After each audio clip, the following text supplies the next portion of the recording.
Hey everybody, what's up? This is Mo here with Mo's Interviews. I have a special guest here today with me. This is Jay Hunter, professional actor.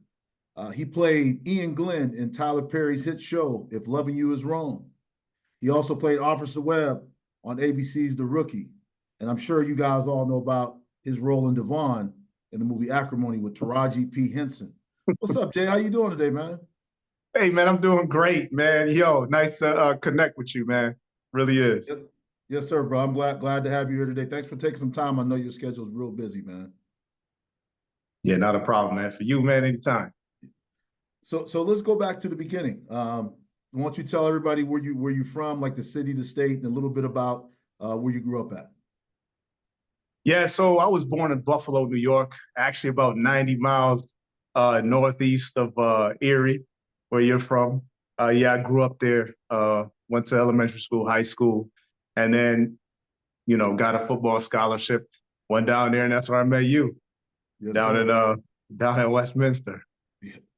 So what high school did you go to up there in Buffalo?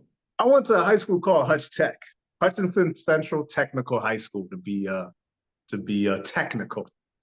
Did you play football there, or what was it? Yes, What was I it like? did. How was that? Yeah. How was that?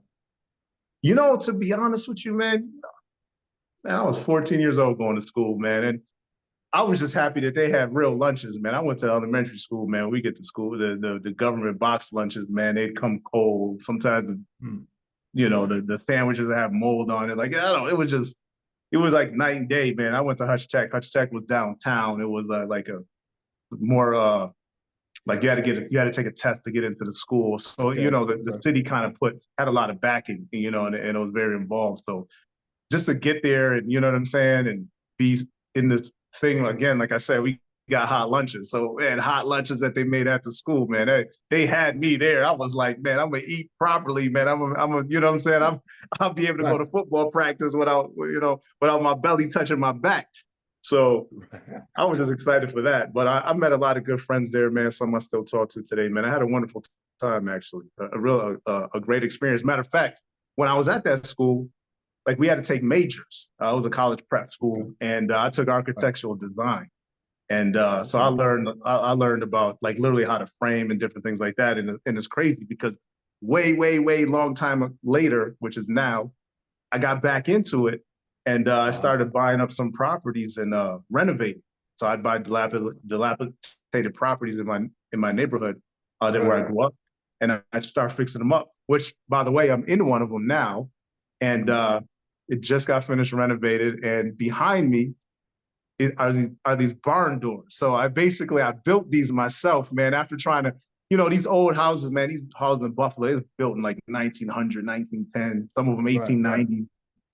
So like, that's when they had the high ceilings and the 84-inch doorways, which that standard is 80 inches now, right? So to go to Home Depot or one of these places and try to buy a barn door, forget about it. You're paying all this extra money for nothing. I said, you Right. know what? Let me just go to the lumber yard, get my wood, build it, stain it, and it's right behind me, man. So I had to use it as the backdrop. I'm pretty proud of it myself. So So tell me what it's like growing up in Buffalo. Tell me a little bit about life in Buffalo as a 15, 14-year-old. What's it like? What was it like? you know, man, I tell you, the year I was born is giving away my age, man. But you know, it was in the mid '90s, man, in the Uh, early mid '90s, and I mean, it's all you knew, right? So like, we didn't have very much. I mean, Buffalo is basically it's a Rust Belt town, right?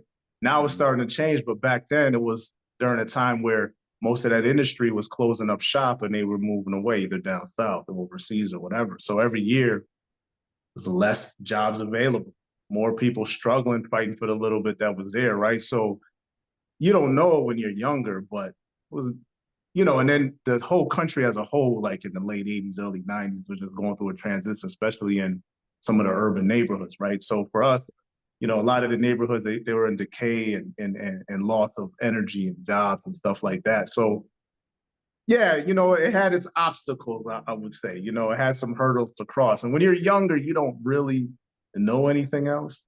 Right, So right. it's kind of like it's a hurdle. I mean, that's how life is. It kind of builds you. You don't realize it, but you either gonna just kind of fold over and say, I'm not climbing over that hurdle, or you're gonna find a way to do it, right?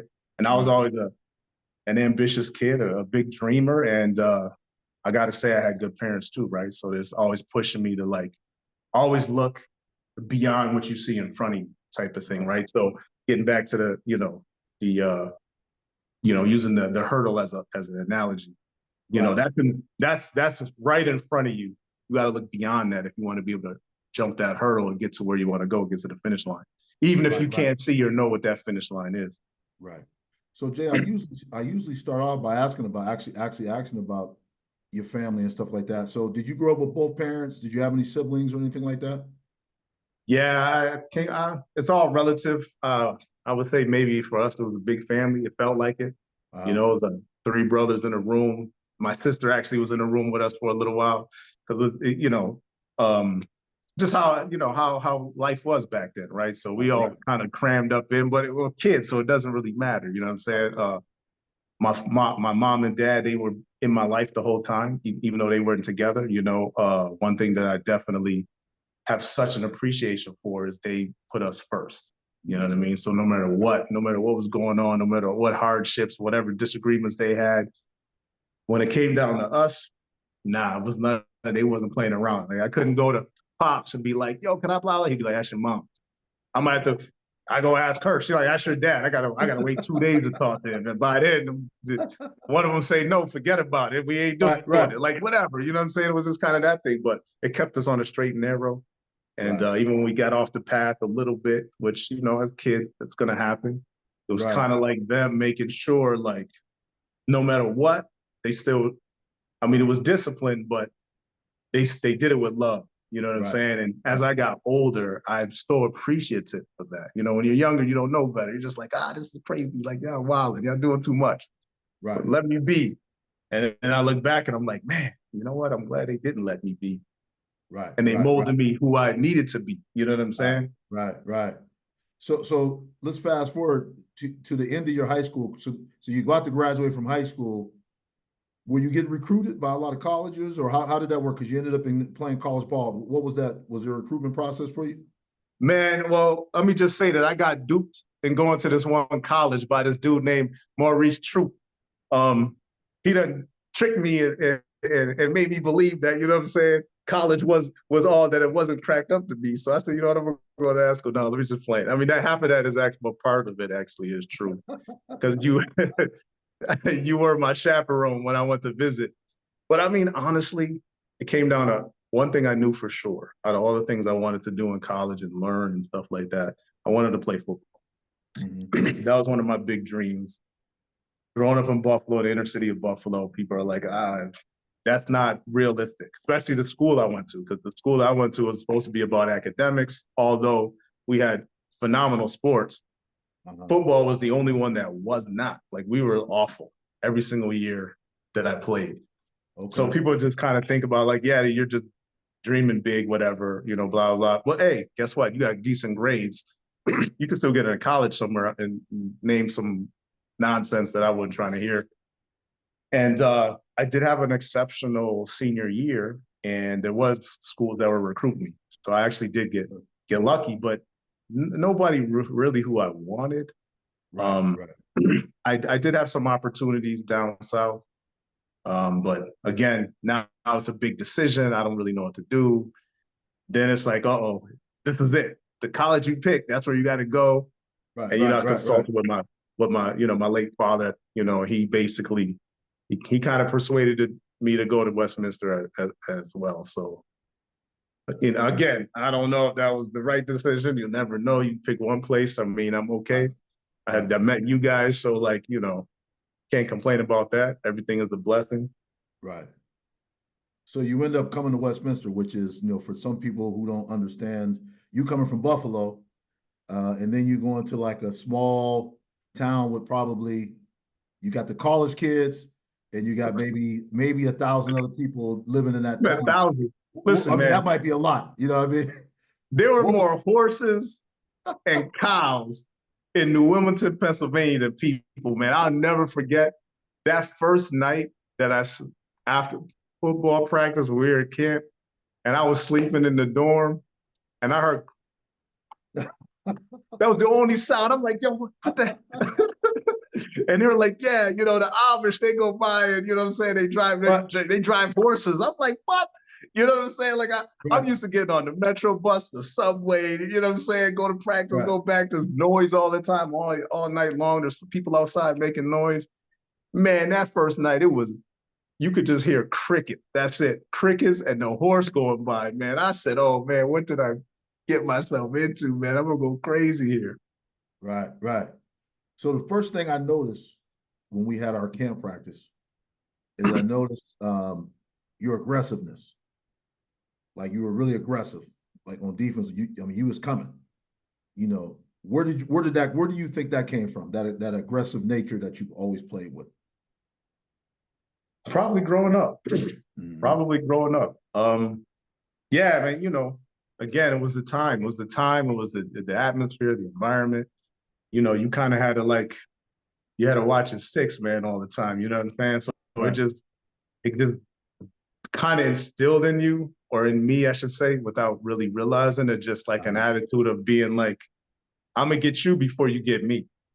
Right. You know what I'm saying? And then you tied it into with me just coming to college, you know, for the first time. I got all these upperclassmen and all these people that were known and had training, and I just come from way up in another, you know, part of the country down to this place. I'm like, I got to make a name for myself.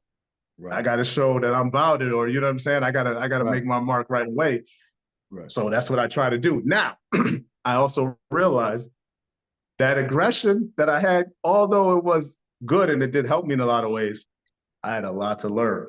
When I started getting them pads on with some real college players, all that I thought I knew which wasn't very much.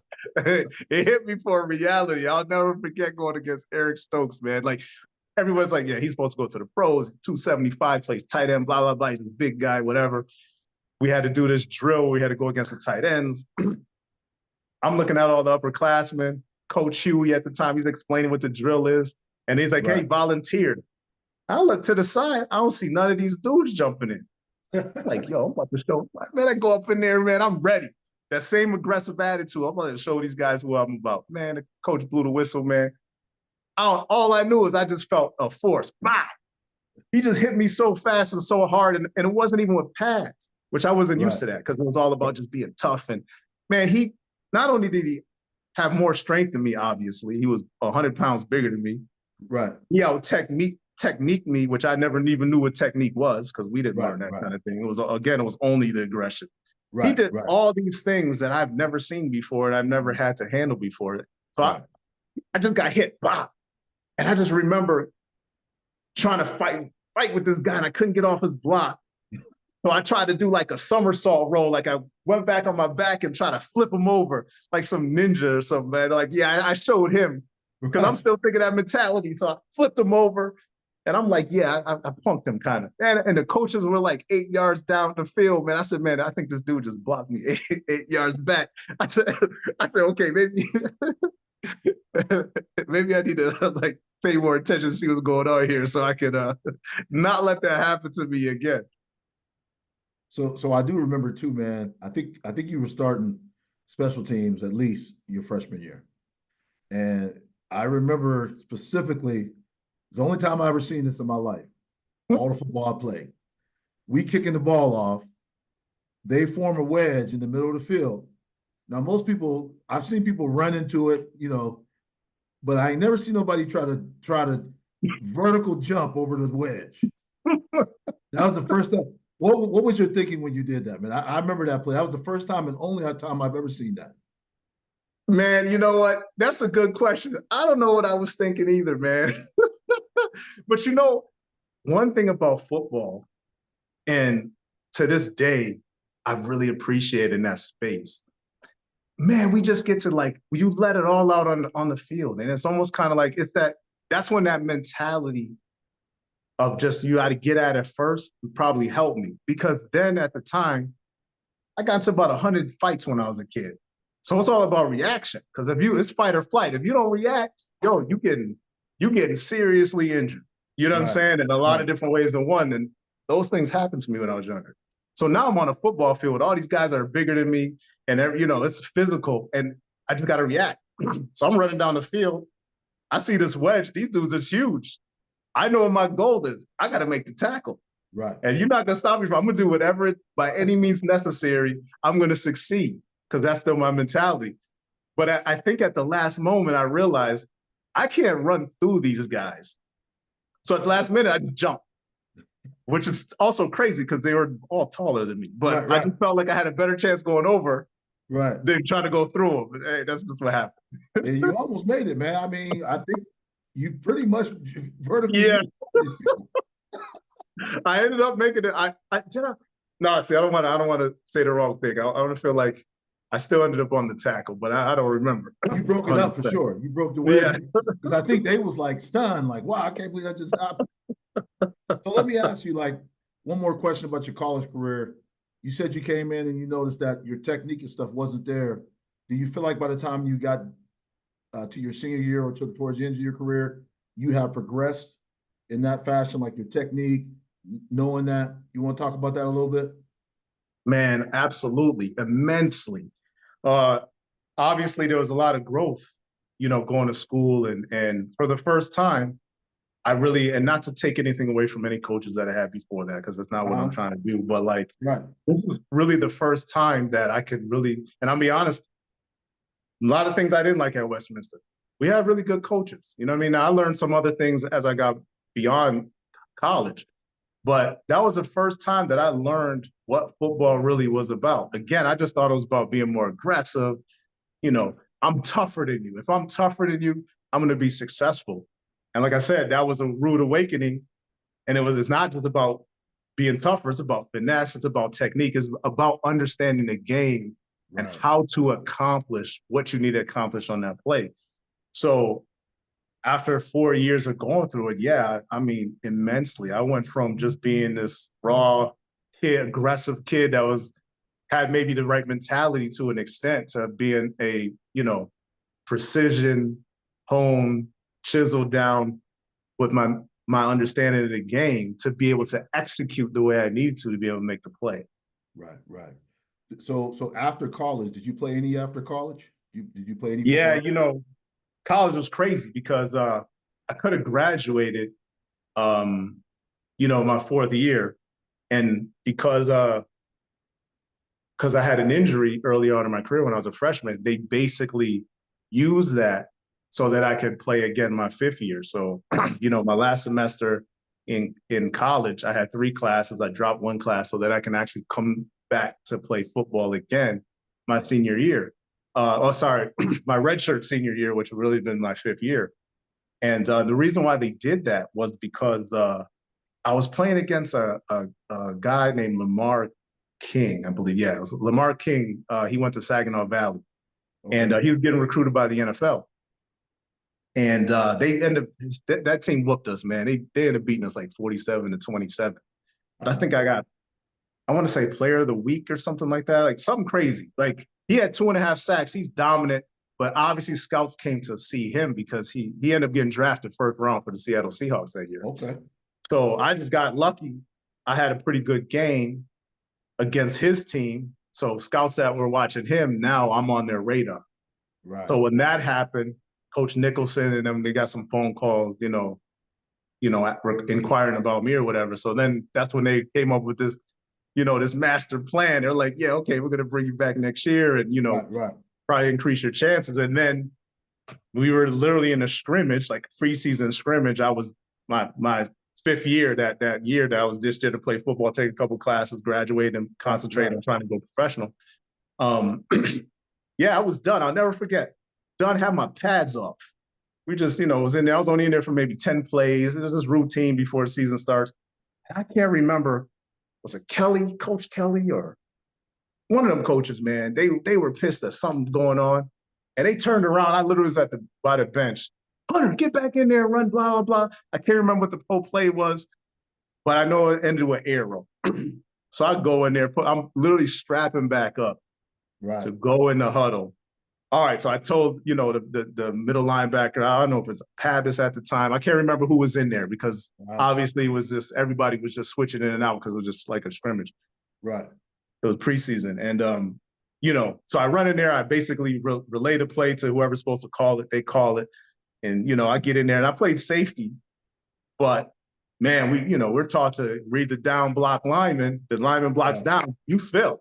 And, you know, at the time, the offenses ran a lot of off tackle, ISOs and stuff like that. So I'm on the backside playing safety in cover. We're in too deep. I see the open, uncovered lineman. I see his helmet go forward. I know it's run. Boom. I see the run play to the front side, but I see where the hole opens up. And I know on ISO that running back is going to read where the hole is. Right. So I'm going to meet it. So again, that mentality kicks in. I make the read, everything that I was taught. Boom, I fill. I shoot the hole right away because I'm like, even though I'm coming from 12 yards back, if I get there fast enough, he's got it. He's going to find the hole, but I found it first. You see what he's saying. Right. So sure enough, he cut right into me. Bah! As soon as I hit him, it was just bad timing. I can't remember his name, but he got blocked down by the tight end, our DN, man, 295-pound guy. Obviously the tight end's like 255 or whatever, all that weight right on my knee. Boom, that was done. So, after that kind of screwed up the whole, scouts and stuff like that. And Nicholson comes in and gives me his little spiel. I swear, man, we grew up to be tough, man. You can't shed no tears, man. Right. I probably didn't shed a tear since I was maybe 7 or 8 years old until that day. Because when Nicholson left and gave me that little head coach be positive spiel, I knew it was BS. I was like, man, I must really be hurt. And man, the tears came down because I said, I can't believe I did all of this. And this is how it's gonna go down. Right. And then they made our doctor said that they weren't going to be able to fix me. I'll never play again. That's what they basically said. Right. And because Bill Cowher, I love him to this day. Never got a chance to actually meet him in person, but they were one of the teams. I mean, Bill Cowher and them for the Steelers, they always would look locally for talent around and stuff like that. So there was a couple teams coaches that to this day I'm always gonna respect from afar because they were willing to actually take a look at me. Give you a shot, right. And they were one of them. So, I don't know how it all played out. It was a long time ago. I don't know if Sean Toomey had something to do with that. For those of you guys who don't know, Sean Toomey was our athletic trainer at the school. I'm not really sure because it was such a long time ago, but I know that somebody had made a phone call from Pittsburgh and they were like, hey, we're going to send you to the Steeler doctors. So they shipped me all the way down to Pittsburgh, get to go to, the big city. I'm hyped now. It's like, oh my God, I'm finally out of Westminster kind of type of thing, but not in the best circumstances. And they basically was like, Freddie Fu and Dr. Harner, never forget them. Appreciate you guys, wherever you guys are today. And they basically like, yeah, you're going to have a very rigorous rehab schedule, but we can fix you. We'll fix you. You'll be able to play again. And me being young and optimistic, I'm like, yeah, all day. So, they did my surgery, ACL, MCL, meniscus at the time, got me all patched up. Obviously, so I got hurt on August. I'll never forget. August 29th, I got hurt. October 15th is when I had surgery. These kind of things, when you're that age, you don't forget. And then May was camp. At the time, all those ligaments, not ready for camp. So I ended up basically playing in arena. So I played arena ball for a little bit. Then I ended up in Canada. And then when I was in Canada, I basically, just to make a long story short, that's how I ended up getting into the film industry, ironically enough. And it was actually through football, which is also crazy, right? Right. Let's talk about that because it surprised me. I mean, knowing you always had the charisma, you always had certain attributes that I think would go well with the acting career. But I'm laying at home one day, man, just watching some TV, and I'm like, man, that looked like Jason. That looked like Jay on TV. And I'm like, so I went to the end of the thing, and they had the names come down, and they said your name. So I said, well, I'm gonna watch that again, just to see if that was him. So sure enough, I watched it again, and I'm like, that's Jay. So I was like, wow, like he's actually in the movies. Like I was telling everybody the next day, man, look, man, this guy used to play football. Well, he's in the movies now, man. He's a professional. You got to check out these movies. So how did you get into that? How did you end up getting in that? Man, listen, it's so crazy, man. So I'm in Canada. I'm playing now. One thing for sure, even though I was able to play after college, my knee forever gave me problems.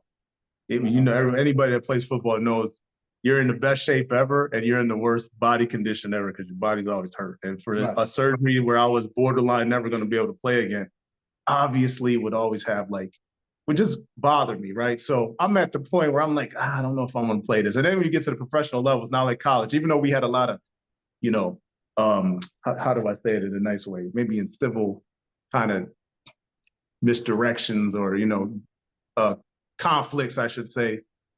College, like you're on the team. Like it's no, you're there. Unless you Right. kick yourself out of school by doing something dumb, you're there. And then a lot of times it's a hierarchy. So younger guys know, like, okay, I've got to wait for that guy to graduate. Right. So man, listen, every single day they was bringing in somebody else to replace me. Man, I have a different locker next to me. Have a different person in it all the time. So that was kind of rough too because I wasn't used to that. You know what I mean? I got to go to the training room every single day, not just for regular maintenance on the body for my knee. So I was always like, I'm almost like a liability because I know the guys that, they look, I'm like, should we keep paying this dude? So it's just like a different kind of stress level. And then your teammates, man, there's team. Yeah, team is team. But when people are trying to make the team, everybody's for Delph.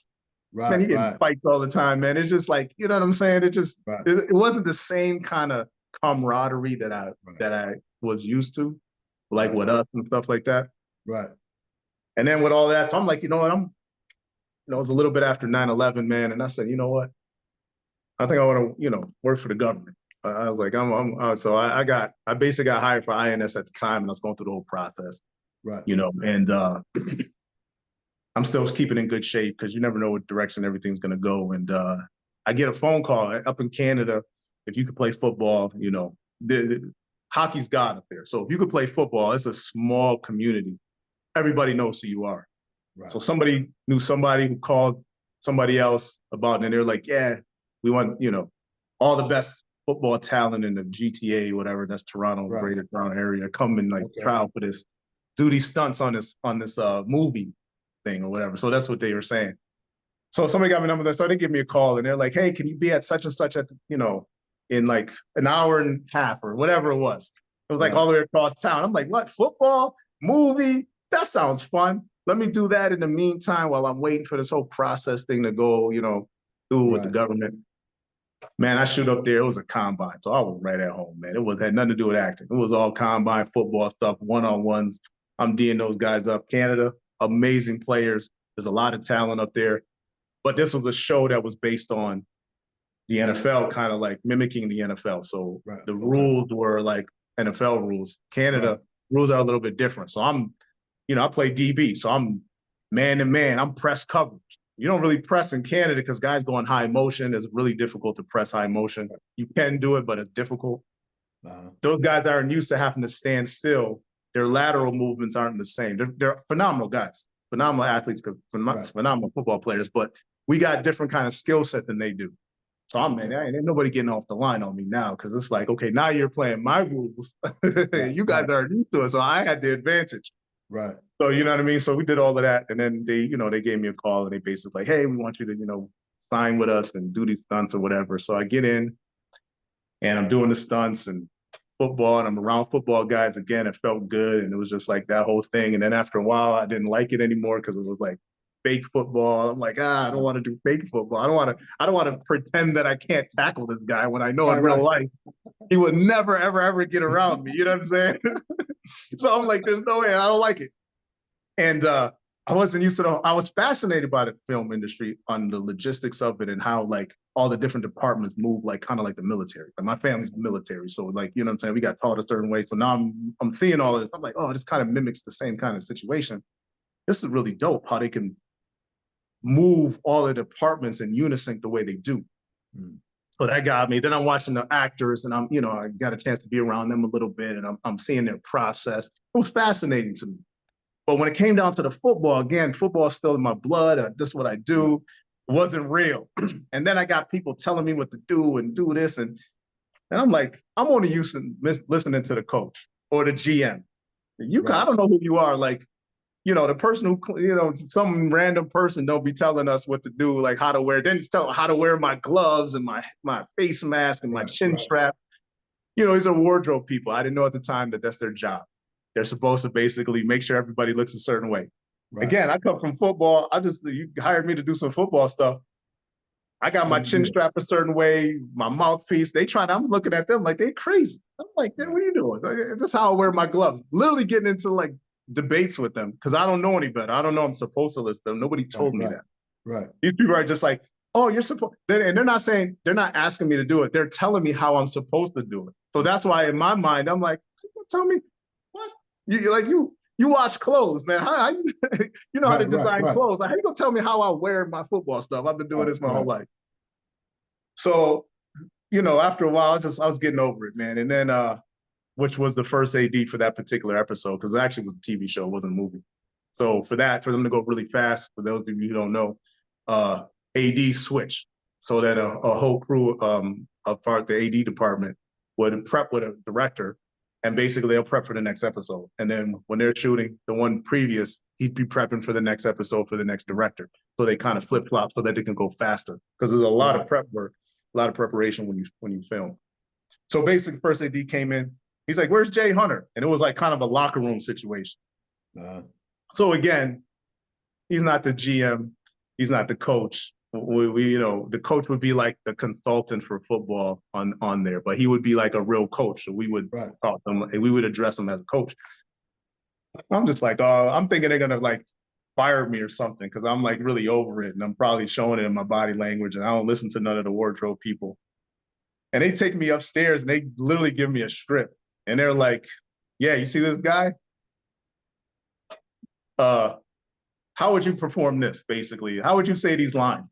I just did it. It was a desk. There was a guy in front of the desk. It was the first AD. Did it.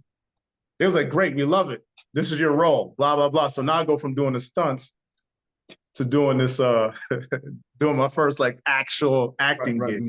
Even though we all know, like, we've been acting the whole time we was in college, we was acting every single day. We was acting a damn fool, right? We just weren't getting paid for that part. So this is my first time getting paid acting, So that happened. My character's name was Beals. For those of you who don't know, it was this TV show called Playmakers. And so Omar Gooding, bunch of name actors were on there. And so that's my first acting gig with lines and stuff like that. So I want to say I knocked it out of the park, but I mean, why wouldn't I? I literally was playing a football player. They changed the position. He was a linebacker in the script, but obviously I look like a safety, so they changed it, safety. That's what I really play. I'm right at home. Was I really acting? No, I was doing what Jay Hunter did for his whole life. So now I'm like, I'm an actor now. This is great. I don't want to work for the government no more. I think I'm going to renege on that. I just want to focus on acting. This is awesome. I go get acting coaches, do different things. Man, I got some auditions outside of football or things that I was very used to, or like I'd get like some low levels street, saying some dude from the hood or something like that, like whatever. So again, I just tap into like how, I grew up in Buffalo. And then now I'm getting real roles. I'll never forget, I get this role where I'm being a detective. And it's like it's like 8 pages, 9 pages. I literally got it the same day because I went in to do a monologue and put it on tape. It was a casting house. Real quick, I just tell the story. It's a casting house. Again, I'm still learning everything about the whole industry and how it works and stuff like that. So I go in a place, self-tape place, just to put this monologue on tape. And I've been practicing this monologue for like 2 weeks, right? So obviously it's gonna look good after 2 weeks. So I get in there and casting was actually helping tape it, which I didn't know. So they were like, oh my God, they really like me. So then they go and talk to the head casting and they come back and give me a script out of nowhere. They're like, hey, we got this TV show, whatever, the script. Go to lunch, come back, put on tape. Dude, this literally was like, it's like 8 or 10 pages. Whatever pages it was too many for young me. I wasn't ready for it. It's lunch and they're talking about come back. So they're going to lunch. I can't go to lunch. I got to learn these lines. Man, I went up in that audition, man. I can't tell you how bad the audition was because if I explain to you how bad the audition was, it was 10 times worse. And I know it was bad now that I really, like, I knew it was bad when I left, but now that I actually understand the game and I've honed myself into like a thespian for real, and I look back, I'm like, yo, I might have got the assistant casting, I might have got him fired because it was him that requested to the head caster to have me go in there. And I'll never forget kind of seeing their faces while I was trying to perform whatever the tech, whatever flop that I had that was so awful that, you know what I'm saying? I hope they threw the tape out, which I'm sure they probably did because it was so embarrassing. Man, I hope I didn't get that man fired because he's the one that vouched for me. I don't know. I don't remember his name, man, but that was like one of my first reality checks to like, yo, man, there's a lot more into this. You know what I'm saying? Like, I really got to continue to go to class, continue to keep learning about, not just learning about the how to really tap into the different layers and stuff to bring to a character, that's what acting is really all about for the most part. You know, that's what a lot of, you see, you know, Sam Jackson and all these guys, you know, when they talk about it, they're really talking about tapping into, you know, finding within you that character that you're bringing to the table. But then there's a professional side too, right? Because then not only are you bringing that character out, but you're doing it how many times you need to so they can get all the angles, or, you know, sometimes the camera didn't, you know, there could be hair in the lens. Now you got to do it over. You better be able to do it just like you did it before. That's the professional side. Then before you get that job, you have to interview for the job, which for us is auditions. And everything in the audition is on set, it's fake, it's real, but it's still fake. Then in the audition, it's a frame, literally how you're looking at it right now. That frame most likely is not moving. Sometimes it does, but that's really difficult. So normally it's not. And whatever you got going on in that frame, you have to learn how to bring it to life.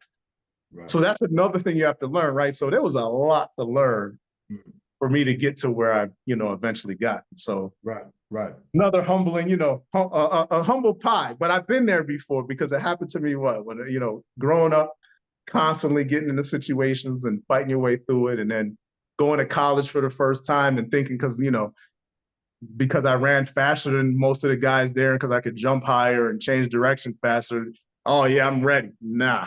You know what I'm saying? So it's the same thing. So good thing I have been through some of that stuff before and been like, okay, I got to learn how to get better every single day and get to that point. I had that discipline and training. So now I put it in this. But this, it just took even longer because it's supply and demand, and you know what I'm saying? And then it's not like, at least in football, if I D you up and you don't catch a pass, at least we can argue that, yeah, maybe I'm better than you. You see what I'm saying? Or vice versa, right? And acting, it doesn't matter what you do, man. You could be awesome to one person. You got 5 people to choose. I finally get to that point where I'm like respectable as an actor, and I got to go in a room with 5 producers because I passed all the tests with everybody else casting, the director, boom, boom, boom.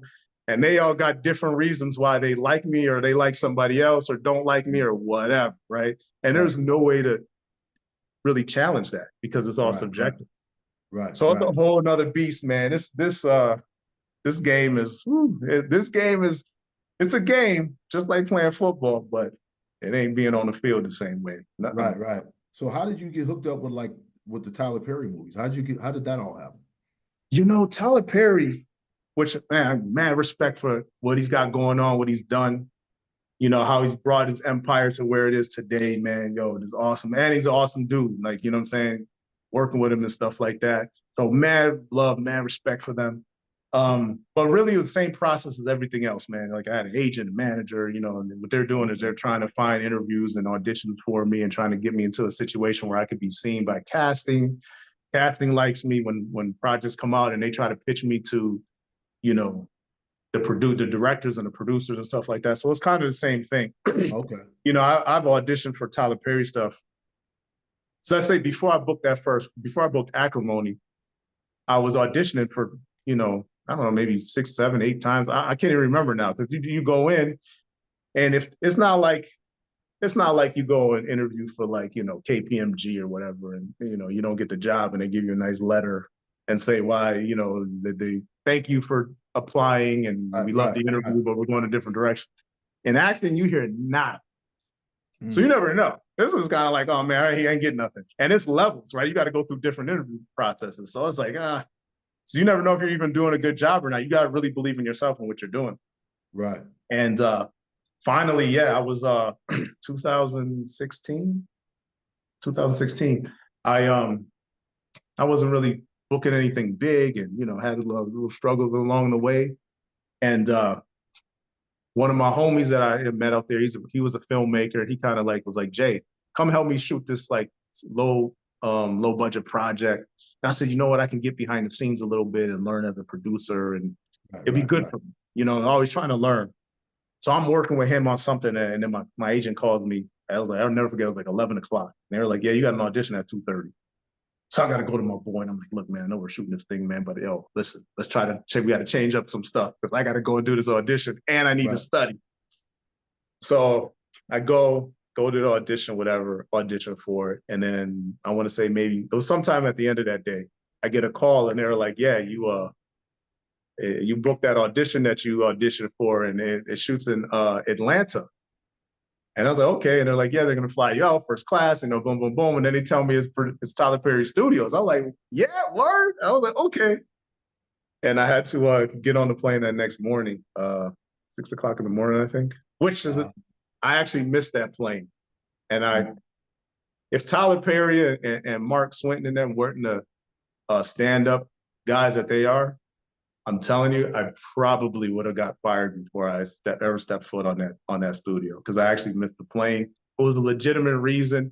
Time is money with these guys. They don't have to care. And I'm coming from LA all the way to Atlanta, which you already lose 3 hours because of the time zone difference. So that makes it even worse. Right. And then I couldn't get on, even though I'm on first class, I'm thinking I'm gonna get on the next plane. For some reason, everything was booked coming from LA to Atlanta, that there was some kind of big convention going on in Atlanta. Okay. So it took me I missed like 4 flights before I finally got on a flight.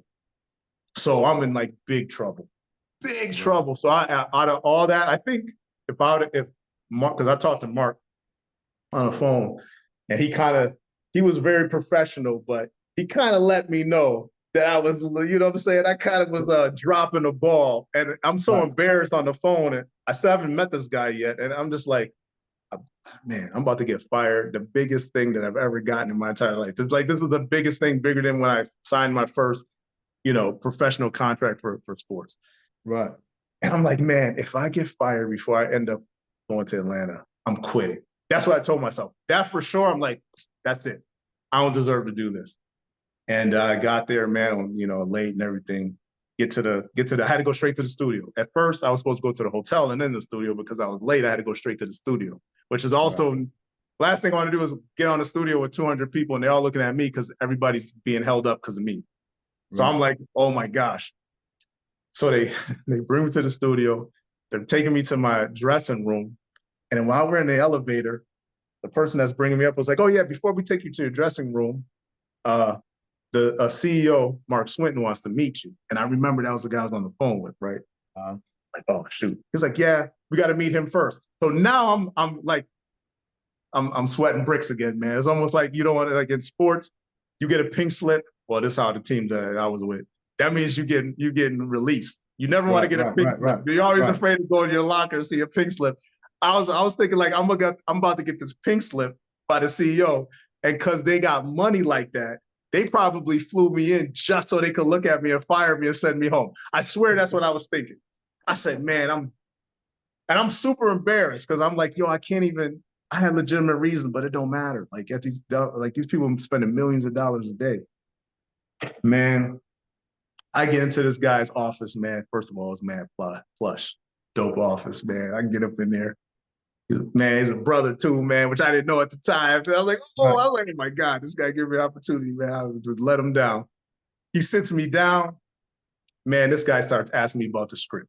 He didn't say nothing. I didn't get reprimanded. I didn't get nothing. It was just about, how'd you like the script?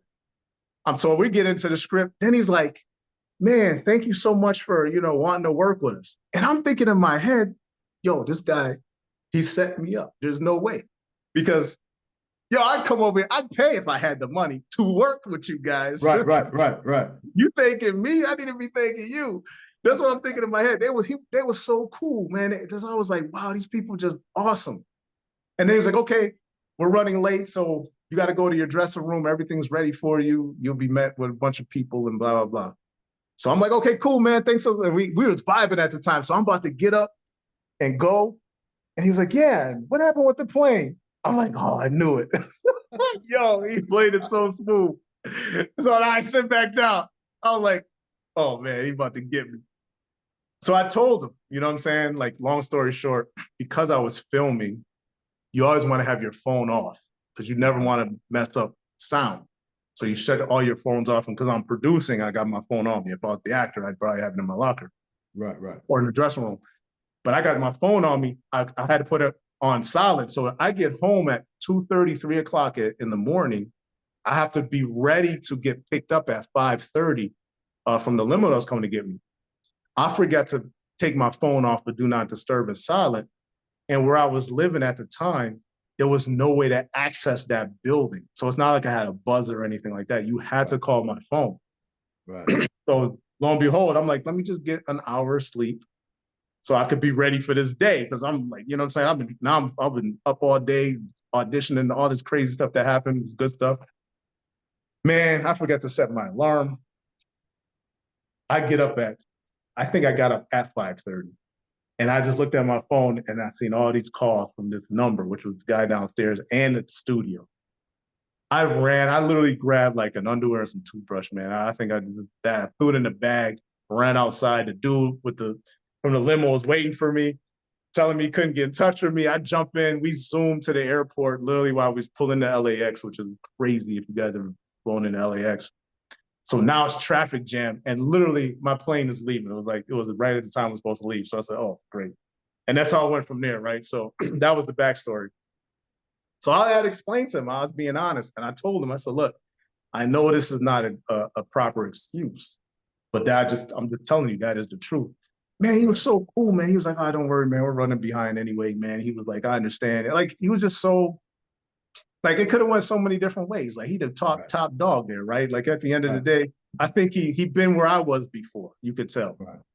So he kind of like, he just made the atmosphere warm, and he made me feel welcome. So it was like, so now I'm like, yeah, I'm about to go down there and learn my lines. I'm about to kill this, which is smart because you never want to make your actors feel uncomfortable because that's going to affect their performance, right? So they know. So I went through there. We had a good shoot with Taraji and everything, man. We shot out that week, went back home, and then maybe 8 or 9 months later, something like that. I care, something like that. Then I end up getting the opportunity for If Loving You Is Wrong. And that was a whole nother scenario. But it's just like, it's the life, you know what I mean? So when your time comes, man, Denzel, he made a comment a long time ago, man, luck is when preparation meets opportunity, right? Wow. So take it from what we learned in football.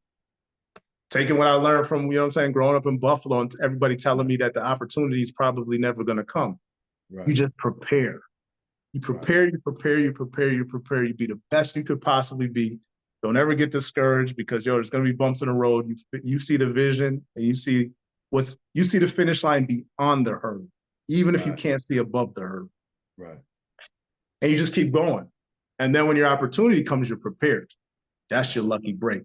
So whatever happens then, you're in your best predicament to be able to succeed, right? So that's kind of what happened, you know what I mean? And it's still going on to this day, because at the end of the day, man, you get on top, you get into the little, you get up to here, then the next hurdle's bigger. Right. You get to this finish line, you finished 100, now you got to run to 200. You know what I'm saying? Right. Like that. Right. So when you in a movie, like when you was in Acrimony with Taraji, do you get to meet? Do y'all like sit around and talk together? How does that work on the set like that? Yeah, different ways. Different ways. It really depends for people who don't know how it works on set. You can be very, very, very busy as an actor that whole day. You could be working 8 hours. Most likely it's 12, but you could be working 8 hours minimum to 16 hours, which I think 2 of those nights with Taraji, we was like 16, 15, 16, 17 hours back to back.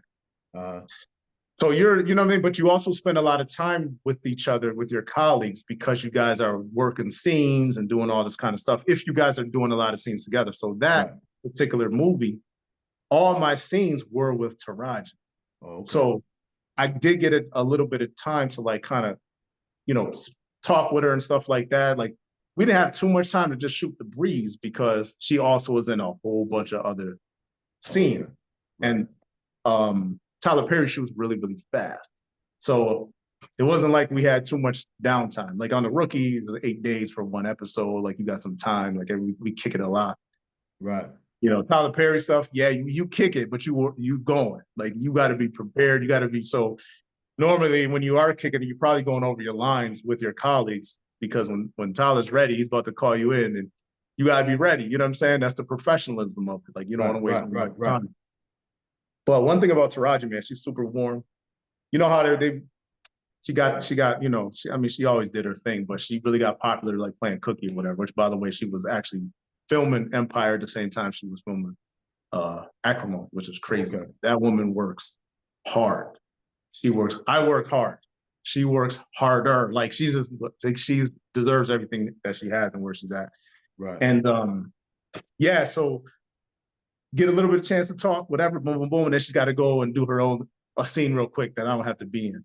And I know when I first got a chance to actually even interact with her was actually in our scene. Because I was running behind and I flew in late and all of that, obviously stuff had to get rearranged. Right. So I literally got my wardrobe and then they put me on the set. And as soon as I got there, it literally was like, okay, this is blocking. Boom, boom, boom. We had this scene that we were like sitting at a table. Right. And Tyler's kind of talking. I remember he made a reference to like the jacket I had. I think they wanted a different look because, you know, a lot goes into it, right? How everything looks. Because Taraji is the star and it's got to really play well off of everything that she's wearing or whatever the background is or whatever. And I know there's a discrepancy with that. And then he kind of gave Taraji some direction, me some direction. And then because we were running late, he started walking back to Video Village. That's where the director sits so he could see the screen and everything. Right. And he's like, all right, you guys ready? Boom, boom, boom. All right, and he's walking away. And I just looked at Taraji. I'm like, yo, what do you say to do? And Taraji, I literally just like that. And Taraji was like, maybe I don't know. Hey, Tyler, what you want us to do? And I'm telling you, Tyler's a funny dude too, man. He got a sense of humor. Like he literally wasn't really trying to turn around. He kind of was talking away while he was walking. Like he was telling us again, kind of, sort of, but he wouldn't leave it. And then he was like, y'all ready? We're rolling. I looked at Taraji and Taraji's like, yo, we just about to go. So then we just did our thing. Right. He called cut. It was like, great, excellent. We looked at Taraji. I looked at Taraji, she looked at me. She's like, yo, great job. You know, whatever. And then she rose up her glass because there was a lot of background in this scene. And she was like, hey, everybody, just want to let y'all know we did a great job. I just met him 8 seconds ago. Like, you know what I'm saying? And then from there, obviously we had to do all the other scenes. And we had a lot of other scenes too that got cut from that movie. So, you know, we had some time to interact and stuff like that. So she's very warm, very she deserves everything she got, man. She's a good person.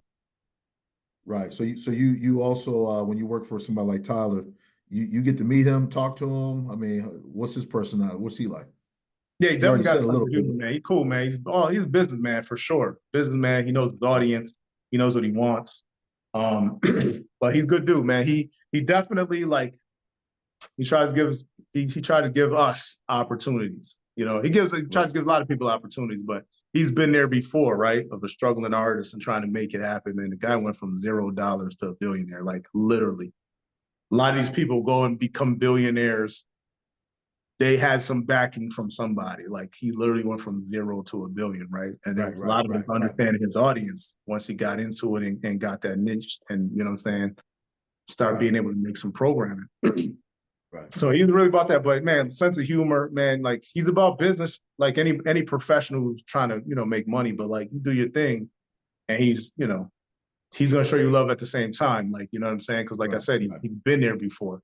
Right. So yeah, he's a good dude, man. I mean, from the interactions that I had with him, like obviously he was our show and that movie, he was the director. So he's there, like he's directing every single scene. You know what I'm saying? And then right.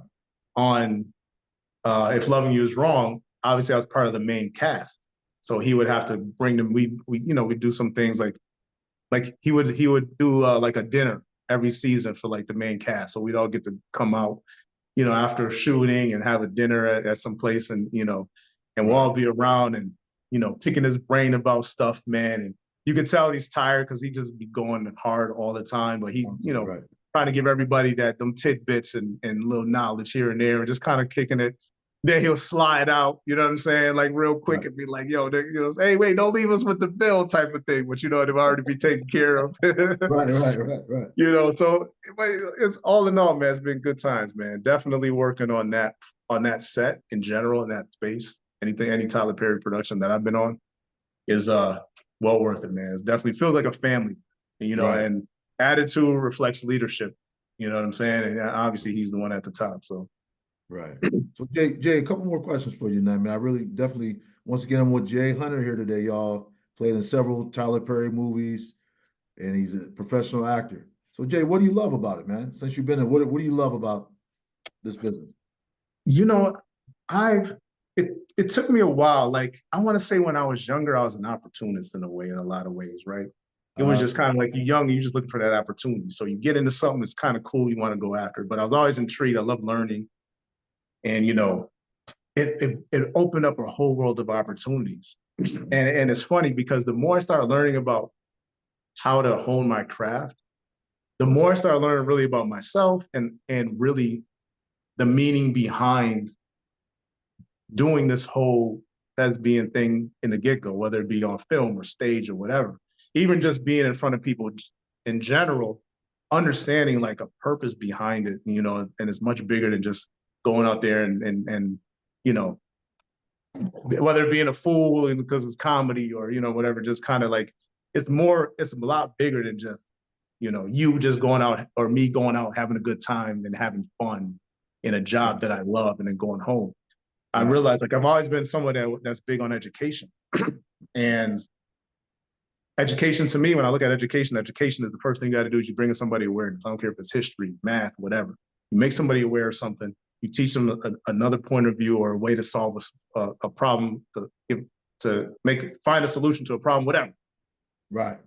Film and just entertainment in general as an actor, that's what I get to do. So at the end of the day, example, I love history. I'm a history buff. I get to be a part of something that's historical. It gives historical value. I'm bringing I'm showing the audience, I'm making them aware of something that happened in our past that they may not know, or maybe they do know, but now I give them the opportunity to get closer into that time frame and be able to feel what it was like during those times. Right. Let's say it's just, I'm trying to think, I did this project where, on the All Black Network. I'm so sorry. It's been a long day. Covenant. And I remember I had to play this character, and basically, I'm a big family man. You know what I'm saying? I'm the oldest of the brothers that I grew up with. So I was always, I've always taken care of them. I feel like I'm my brother's keeper in a lot of ways. That's how I was taught. And then I really have a great reverence to my late father. I have a lot of respect for him. So in this role that I had, that character was like that. So it's like, oh, it's easy for me to fit in. So it seems when I first started, but then some things happen through the script where he's betrayed by his brother and his father, right? Right. And I'm like, oh my goodness, like, how can this ain't me, because there's no way. So now I go lunatic. So now I'm like against my brother, I'm against my pops. I can't see that in real life. Right. So it made me go deeper to be able to be like, what kind of state of mind, how hurt do I have to be able to like want to get revenge or not trust or have a disdain for the people that I love the most in my life. So it forced me to go super, super, super deep so that I could get there for that character. But this is what I'm learning. Right. You know how many people out there in real life feel just like me? I'm not the only one who respects their pop and who's their brother's keeper, and I'm ride or die. I'll take a bullet from my brothers, and like, yo, you got to touch them, you got to get through me. That's normal for a lot of people. You know, nothing special. Right, right, Even right. those ones that seem like they don't, we sometimes overlook what happened to them. What happened to them to get them to that point where they could be against their brother or whatever. You know what I'm saying? Right, So now right. it forced me. So now I'm trying to do something that's giving awareness to other people, but I'm also becoming more aware. So now as I'm becoming more aware, I have more of an understanding and not just relatability, but like, I'm not saying I'll look down on somebody or whatever, but I can feel their pain.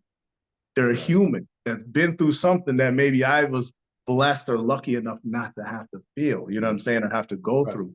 So now I can kind of connect to that type of person. So now in return, I can give a performance that also connects the millions of people that are watching. You don't know, it could be one or two that has gone through that. Now I can connect with them as that character. And it actually might help them go through what they're trying to go through. You'll be surprised how many people I'll I'll come across randomly in a mall or something. Hey, I Right. saw you, blah, blah, blah, and have a quick conversation and then realizing like, wow, that affected you like that? You know what I'm saying? But hopefully in a positive way most of the time, it just makes people like, you know what? Like you get it. Or really, I'll say that character that I was playing got it. Like, you know what I'm saying? Right, That's right, right. really that's what they're going through. And it just helps humanity as a whole for us to always have a better understanding and have more compassion for each other. And that's so important. You know what I'm saying? Because at the end of the day, yeah, we all want to get to a certain level in life, man. But yo, everybody's connected, man. Life is, you know what I'm saying? Like, what if what you do affects somebody else and vice versa, man? So Right, you always want to lift right. your brother up, even if your brother is Mm-hmm. a stranger. You know what I'm saying? Right. So Mm-hmm. I started learning that aspect, and it really made me a better actor, man. It made me a lot better because I'm able to tap into what's really important. Right. Uh, did you ever think you would be where you are right now?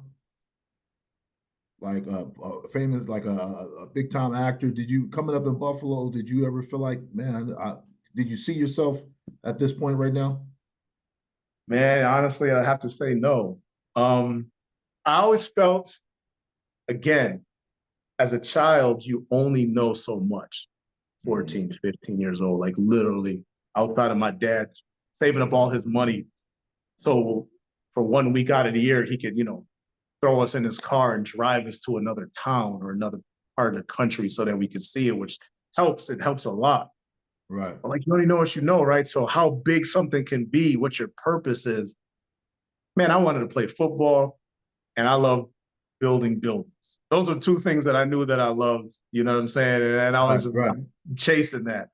And then as I got older, I realized how I could use that to become part of something much bigger than just me loving it, right? So like now I'm in Buffalo, like I came back home. I always Right. wanted to try to give back to my community in any way that I can. It's like, okay, it ends up being, okay, I'm gonna get these dilapidated houses, man. I'm gonna fix them up. Even if I gotta put my own hands on them, and, you know what I'm saying? Take the tools and Right. cut Right. everything and fix it myself. Because at the end of the day, now I'm using what I enjoy to become a benefit to society, right? For something much bigger.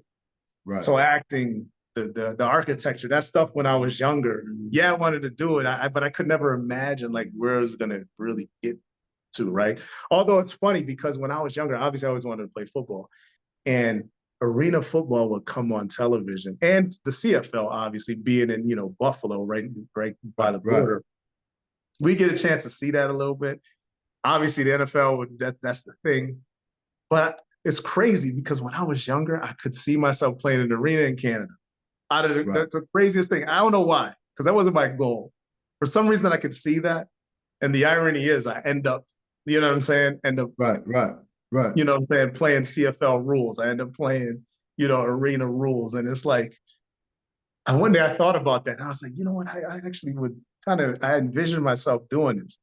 And then as the actor, I don't know. I always I love telling stories, but I could never envision that I'd be on a TV show or, you know what I'm saying? Right. Or making a movie. Cause I just really, from Buffalo, man, who's making a movie from Buffalo? You know what I mean? I had as hard as all the stuff that I've done, you know, I'm very blessed and thankful. That the sports thing, at least I was actually playing, and I believed, you know, my little tough know nothing behind, and I can play football. Acting, I just thought that was something that I did when I was cutting around in class. You know what I'm saying? Right. Like that, I didn't think that's Hollywood is 3,000 miles away. Like I, Right. Right. Any actors you watch? Like do you watch other movies? Like, hey, you could pick stuff up from these other people, or who are some people you take a look at? you know, it's funny. A lot of people they say they pick stuff up from actors. I think we subconsciously do that. I'll touch on that in a moment. But like, yeah, obviously Denzel, Will. Um, oh man, oh my mind has been on fixing these houses right now, man. Right. But my Right. Oh yeah. boy, Oh yeah. from the UK, man, like he's one of my favorite actors. I apologize that your name's not coming to my head right now. Maybe I got hit with a hammer. Idris. Idris Idris. is the man. Ah, Yeah. yo, Idris, man, my bad, bro. You're there, man. I just, you know what I'm saying? My mind right now. I haven't looked at a script in a couple of weeks. So like, you know what I'm saying? Me remembering stuff, forget about it. I can barely remember the dimensions when I'm cutting drywall. But yeah, Idris, man, yo, he's the man, man. I love watching him. There's so many actors though, man. I mean, I'm meeting actors all the time. I'm working with actors all the time. So the scope of who I appreciate and respect is humongous. Like it's not like, I don't really say, I gotta watch that because this guy is in it. Like there's so many people. Like I have colleagues that they got something going on, I want to watch them. If it's big, it's a big project, a big film, $50 million film or $2 million film. And it's Right. on an independent, it's playing at Holly Shorts or a film festival. Because there's so many talented people and it's really about the story and it's about the connection. And when you're in this space and you're around these other actors and stuff, well, when I'm around these other actors, it's just an appreciation for like the grind and understanding what they're trying to bring to the role and why. Right. So there's so many people, right? So like, yeah, the big names, obviously Denzel, Idris, who yes, I love watching him, but there's so many others, you know what I mean? And then when you get the chance to meet Right. people, like I remember when I first met Lawrence Fishburne, and I kind of, you know what I'm saying? That look, when it came down to like even us being younger, you know what I'm saying? Watching guys like that. And I'm like, oh my God, I'm actually working with you. Like I used to watch you when I was a kid, you know what I'm saying? On, Right. you know, Right. whether it be Right. the John Singleton joint, you know what I'm saying? We in 1990, it's his first thing they came out with. And, you know, he Lawrence Fishburne was, you know, he was that father figure that everybody needs type of thing, Right. right? Right. So Right. Right. being a young Black brother, like you're just gonna look up to that person regardless. So I get a chance to meet him, and I'll never forget. How you doing, Mr. Fishburne? Oh, please call me Lawrence. Like I was like, oh, okay, you know what I'm saying? I'm thinking in my head because I was Right. Right. younger still. So it's like you give reverence to the guys that are older than you. Like, you know what I'm Right. saying? It's like you call Right. him by the last name. And Right. he's, yeah, call me Lawrence. And now, you know, I ran into him again at an event, and it was just kind of like, yo, 20 years later, you know, he just got finished doing his show. That just went off the air a year and a half ago. And yeah, he's older now, but still the same dude. Like, you know what I'm saying? And honestly, for the most part, a lot of the stuff that I'm saying, when you have conversations with these actors, maybe they have their own slight version of it. Right. But man, it's really, you start, the awareness thing becomes big for a lot of us because I'm telling you, you start tapping into things and then you start realizing like, oh man, I'm doing this because I need to bring awareness to something. And then what happens is you start becoming more aware, you know what I'm saying? You start feeling Right. the connection to just to humanity in general. Right. So it's like it's kind of like I don't know, I don't want to say like a hippie circle because it's not that, but it's like it's a whole nother thing, right? There's times when you're sitting at the table with actors or entertainers and performers, and we're just talking business because at the end of the day, it is a business. But Right. man, that's the stuff that's kind of like we have to because though it is a business, your brand is your business. So like if you don't understand that part, you're probably going to be behind the eight ball. Right. But man, ain't nothing like when you could just talk about like the role and what it means to you and what you know what I'm saying, what you're giving it so that, you know, somebody else could feel it. And man, that's just, that's a whole nother space, man. That's awesome. Right. So Jay, if you could talk to a kid right now, because I work with kids, and I know you care about educating and kids. If you could talk to a kid right now that's coming up in Buffalo, coming up in Erie, PA, coming up in Pittsburgh, somewhere in a similar situation where you grew up in, what do you say to them, like, about life? What type of advice would you give them? Man, first thing I would tell them, you know what I'm saying? I'm big on purpose, man. These kids got dreams. Don't let nobody tell you can't do it. Because they're not you. There's something special about you. That's why you have that dream. And you're going to find out whether you can accomplish it, but find that on your own. Don't let somebody else tell you can't do it. You know what I'm saying? You go after. Don't ever, ever let somebody tell you you can't do it. Because they didn't create you. It was created for a purpose. Go after it. Go after it. If that's yours, then you work hard enough, you'll obtain it. You'll learn. Right. You'll find that way. And that's number one, man. That's the biggest thing, man. And I know sometimes for a kid is, 13, 14, 15 years old, we all been there. You only know what you know, and you don't know Right, what you right, don't know. And right. it's very little, you know what I'm saying? It's just like Hmm. you have to be able to see over the hurdle because you only know your 14 years, God willing, put yourself in the right predicament. You're going to see many more 14 years and then 14 years again, and you're going to become this whole nother person.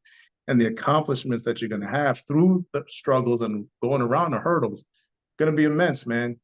You have to continue that journey. You cannot get sidetracked and distracted by foolishness around you because you were created for a Right. purpose. If you have a dream, whatever it is, go Hmm. after it. Go after it. Don't let nobody tell you can't do it. And don't be willing to be afraid to work hard. Anybody around you that wants to clown you because you got discipline and want to work hard, man, they don't know that one day they're going to be looking up to you and wishing that they did what you did and had the discipline that you had. Because you're going to get to where you're trying to go. And they may not. Right, It's going to be too late for them. right. Anything you're working on, Jay, that's coming up here in the future or anything like that that people should be looking for? I'm going to tell you, man, I got a couple people a little bit, I don't say not super angry at me, but probably a little bit, mad at me in the film industry because Okay. I had a couple of things I was working on. I was setting up something in Jamaica actually, and I got a couple of projects that are dear to me that I wanted to kind of tell these stories, and I had these people around. And then the strike happened, and I don't know, man. Things, again, it's a business, right? So then I'm sitting at home, and I'm like, man, we can't even work. I just right before the strike, I filmed and just like that in New York, and then I was filming action film in Malta in the Mediterranean, and then I was about to go to um not Bosnia, what's that place? Sofia. What's that country? This Serbia? is great, huh? Serbia? It's not Serbia. Bulgaria. Okay, okay. Yeah, Bulgaria. I'm tired, man. I've been working on Yeah, these yeah. houses. Right. But yeah, Sofia, Bulgaria to shoot a film. And strike happened. And then it was just like, oh, and we don't know what's going on with anything. And I just said, you know what? I've been trying to like go back home and do some home for so long. And I seen that some things are starting to finally happen in my city. I said, man, I don't need to wait, man. I'm gonna be sitting in LA walking the picket line every day, which I Right. did. Or I could be going at home and trying to do something else positive at the time. So I'm like, yo, let me go to Buffalo real quick. I'm gonna buy a couple houses. I'm gonna fix them up. Strike's over. I'm gonna get back to the regular scheduled routine. Again, you don't know what you don't know, right? Just because I went to school and learned framing and I know how to design a house. Man, I had to find a house. I had to make sure it was in the right budget. All this stuff. I get outbidded by a bunch. It took me like 5 months to find the first one, man. Then it took forever to close. Man, by the time I closed on the first house, strike was over. Everyone's like, yo, let's get back to it. And I'm like, I can't, man. I bought this house and I got to tear the floor out. I got to rebuild the floor joists. The ceiling has got leaks in it. It's my responsibility. But I was invested, right? So Right. I came back to Buffalo and it's just like, man, obviously I got to go back home for a lot of stuff. So I'm flying back and forth. But like, I'm really committed to trying to like grab a couple of these buildings and really trying to turn them around. They're all in the same neighborhood. You know what I'm saying? I want to make a difference. And I know I fix up a house to a standard. A lot of people always say like, oh, why are you putting all that money in it, man? You ain't gonna get your money out of it. And I tell them, number one, it ain't just about the money. It's about the community. Number two, I'm gonna show you I am gonna get the money out of it. Because really, they thinking the money is in the house, which to an extent it is. The money is in the community and it's in the people. And I know how I grew up. What happened was people stopped investing and believing in the people. And that's what hurts. I don't want to be like that. I believe in the people. If I'm gonna fix up the neighborhood, I know if I fix up my house and I do it to the standard that it should be, people next door, somebody in the neighborhood is gonna do the same thing. Right. And then the other person's gonna do it. And then when they be like, oh, well, obviously I'm not gonna live in it, I'm gonna put tenants in it. And they're like, oh, you're gonna fix this up and the tenants are gonna come and just beat it up. And I'm like, nope. Yes, there's tenants that are like that, but I'm telling you, you're not giving the people enough credit. Right, you know what I'm saying? Right. I'm not saying that there's not going to be those people that are going to do that. I understand, but you got to invest in the people. So, like at the end of the day, I'm making it like this because our community is worth a lot more than what people want to give credit for. Right, you see what I mean? Right, so the tenants, if I give them somewhere nice to live, the tenants are gonna. There's people out there that's gonna respect it because I gave them somewhere nice to live. Right. You see what I mean? So now, then once you do that in enough places, now guess what? That neighborhood that people forgot about ain't gonna be forgotten about anymore. People don't want to move into that neighborhood. Now we go up, and we also go up. Right. You see what I'm saying? So I'm about that. I'm trying to do the best I personally can, hopefully. And to be honest, once I started doing it, I actually ran into people that are like mine. I'm trying to do the same thing. So this first house, I pretty much did it myself. Right. This house that I'm working on now, I got a team of guys. They got the same vision as me. Actually, in the same neighborhood, got a bunch of houses that they're fixing up. But we kind of working together. And again, the hurdles are there. Ain't gonna lie. I just bought this house. Never knew there was no insulation in it. This is Buffalo, New York, right off the lake. They had some people living in there, man. These people, this wasn't a good situation, man. But I could see. I'm like, listen, again, landlord, why do you do this? Like, you know what I'm saying? So that's okay. We're gonna fix this house properly. You know what I'm saying? Mm-hmm. We're gonna make it to the standard that it should be. We're gonna expect the standard of people in it the same way. Right. But like, we believe in the community. So that's what we're going to do. And again, I got contractors now and stuff that are better than I am doing some of this stuff, man. And, we teamed up. So I'm excited. But yes, it is overwhelming. It does have its hurdles. And I just got to keep looking over the hurdle because I know what the finish line looks like if I get there. Right. So once again, everybody, this was Jay Hunter. He's a professional actor. He played Ian Glenn in Tyler Perry's hit show, If Loving You Is Wrong. He played Officer Webb on ABC's The Rookie, and he also played Devon in Acrimony with Taraji P. Henson. Jay, thanks for your time today, man. I appreciate you, man. Anything else you want to share before we wrap up today? Man, listen, again, I end up going to Westminster. I'm just letting you guys know, because this dude right here, man, he done duped me to come to that school and ended up being his roommate. You know what I'm saying? One of the years, man, this man that got me, man. But you know what? I'm grateful for it because this guy right here, man, is a good guy. Mo, man, got mad love for you, mad respect. It's funny because we haven't spoken in years, man. It's like a long time, we linked up, life done passed us by, and we did a bunch of stuff, man. And honestly, it's like we back in the dorm again, and we just kicking it about like whatever. When it came to football, seamless, obviously, because you have immense knowledge of the game. So like just talking about football with you is like easy breezy all the time.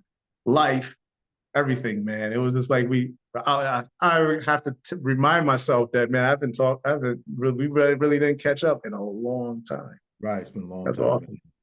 Just want you to know, I'm proud of you, bro. And everywhere I go, I definitely brag about you, man. I tell them to watch the movies. That's my boy. That's my teammate. That's my friend. That's my homeboy, man. Hey, I'll be proud of you, brother. Definitely. Thank you. Peace, my brother. Hey, thank you so much. Yeah, no problem, man. All right, guys. Bye. Okay. Bye, Jay Hunter, y'all.